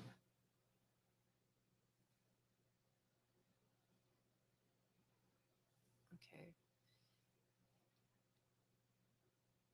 Rotate this here and just do like,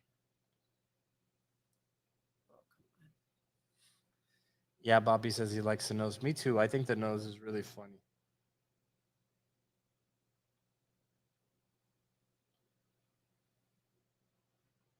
I'm just gonna add, I don't know, he's just gonna have stripes.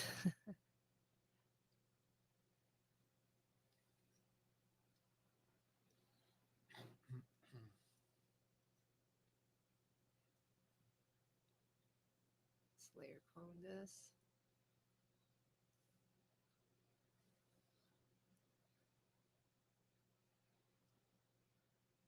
And let's puff this up.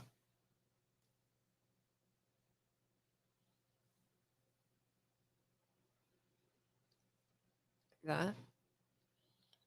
Yeah. So now, I mean, it is cuter with that, huh? Yeah, of course.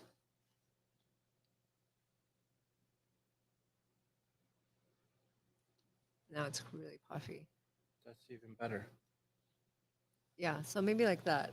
I want to need to put a hat, need to put a shirt, but that's where we'll leave it today. Netbug says he wants to see an army of these little guys chasing an adult. No, you're gonna see moths chasing these guys, killing them. Yeah. These are all red shirts, basically. Yeah, they're all gonna die. They should all wear. They actually should wear like red. I mean, the thing is, we're trying to only have Zorb be red, but yeah. Yeah. Anyway, guys, thank you so much. Thank you to Dell, to Gnomon, and NVIDIA. And yeah, we appreciate you guys all the time. And that's it. Tran, anything else? No, thanks for being patient. It took me a lot of patience because this thing was so messed up. I was like, ah. Yeah. Yeah. All right, guys. Later. Let's see if anybody's saying anything. Do we have his name? No. So he. What was the other guy's name? It was Tang. Was that what it is? Tang. Because his head looked like a tangerine. What would this guy's name be? I don't know. We don't know. But anyway, we'll figure it out. Yeah, we'll figure it out. All All right, right. guys. Thanks, everyone. Later. Bye.